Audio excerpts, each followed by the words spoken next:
attempts to send pipe bombs to high-profile Democrats, including former presidents Barack Obama and Bill Clinton, Hillary Clinton, former Attorney General Eric Holder, California Democratic Congresswoman Maxine Waters, said as having a low IQ in the past by President Trump, former CIA Director John Brennan, the package intended for him sent to CNN, which Trump has called fake news, and billionaire and philanthropist George Soros, who the president says pays protesters against him. And today, Robert De Niro and former Vice President Joe Biden were added to the list.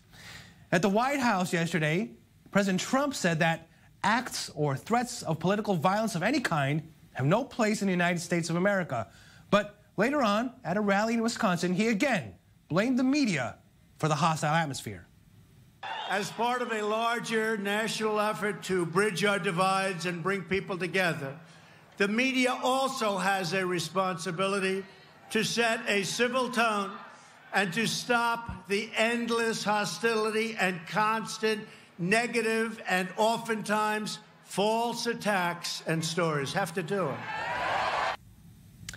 And before his arrival, Trump supporters were chanting, "Lock her up," just hours after the Secret Service said it found potential explosive devices in mail sent to Hillary Clinton at her home in Chappaqua, New York. Okay, let's break it all down. I'm very happy to be joined by Chief Washington Correspondent of the New York Times, Carl Hulse, Deputy Editor of Roll Call, Jason Dick, and hopefully shortly we'll also be joined by the Washington Examiner's politics editor, Jim Antle. But Carl, I want to start with you. They chant "lock her up," and the president blames the media hours after a bomb was in the CNN mailroom. What do you make of all this? Well, I think he also blamed the media again today with a tweet. You know, this is the president. He wants to affect our coverage of him, and this is an opportunity for him to say, hey, you need to tone it down too. I hope everyone tones it down, to tell you the truth. I don't think it will affect our coverage at all. We're in a very heated midterm campaign season right now.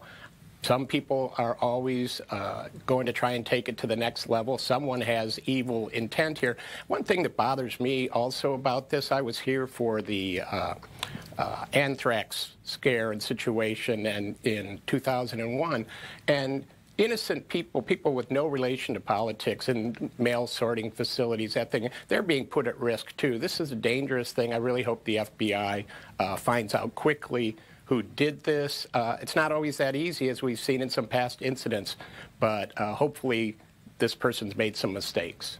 Jason, does Trump have a point with his attack on the media hostility, or what he says, the negative press, or is this, you know, reminiscent of this of blaming both sides like he did back in Charleston? It does seem to be, I mean, I guess the term that just keeps on coming up in my mind is gaslighting. The president has made hostility towards the media and criticizing the media sort of the centerpiece of both his campaign and the way that he governs. And so, you know, obviously the media is not one monolithic sort of organization that covers it the same way. There are people who are covering him with a more critical eye than others in the media landscape. But it does seem to ring a little hollow from somebody who is celebrating congressmen who assault reporters, as the president did last week in Montana when he praised Greg Gianforte, the Republican congressman from Montana, for assaulting Ben Jacobs, a reporter at The Guardian. That when you hear somebody saying that it's the media's fault in situations like that, you know, to me, it doesn't have a lot of validity.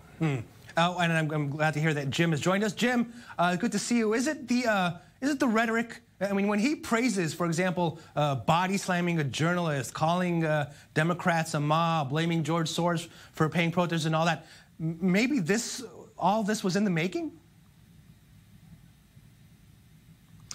Well, I think President Trump is a escalation of what has been going on for a number of years. I think the country has become more and more divided politically, more and more divided ideologically, and a lot of our elections in the last 18 years have been very close, with a couple of sharp swings one way or the other, you know, some Democratic wave years and some Republican wave years. But it's a very contentious environment, even under Presidents George W. Bush and Barack Obama. I think the difference is, however, Bush and Obama, however unsuccessfully, at least made some attempts to unify the country. I think President Trump is an instinctive divider, and I think that his political strategy has really been entirely about rallying his base and not really about reaching out very much to people who oppose him. And I think that that kind of creates a climate that is a little bit different than what we've seen under previous presidents. Carl, how could this affect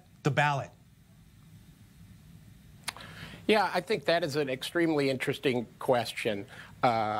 Conventional wisdom would say, well, it's going to create some sympathy for the Democrats. I think that a lot of this will depend on President Trump. He made an effort last night, I think, at his rally to himself tone down. I think he said something like, you know, see, aren't I behaving nicely?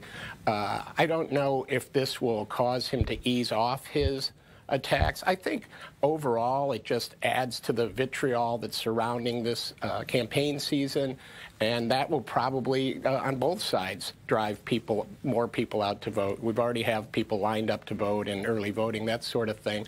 There's so much going on right now in the political world. This is just one other element of it, but I do think it adds to it, and you know, we're going to have to see how the voting goes to sort these things out. I've been saying that next Wednesday, or after the election, that will be going, oh, we missed that, we should have been paying attention to that. So I do think this is a factor. We have to wait and see exactly how it plays out, though.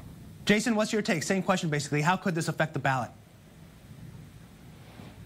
Yeah, and as Carl just mentioned there, I mean, for a lot of people, the election's already over. They have voted by absentee. They've voted early, particularly in states like Florida and Nevada and Texas. These are states that are going to be key to determining the majority, particularly in the House, but we also have these very high-profile Senate races in all three of those states. There's a big, you know, early voting sort of surge in places like Georgia, too, where there's a big governor's race. So it seems like it's one way that people, you certainly think a little bit about the stakes when bombs are being sent to political figures. I mean, I think that is it's unnerving. It would seem to me to, you know, at least remind people of the election in as if any of us could forget about it at this point.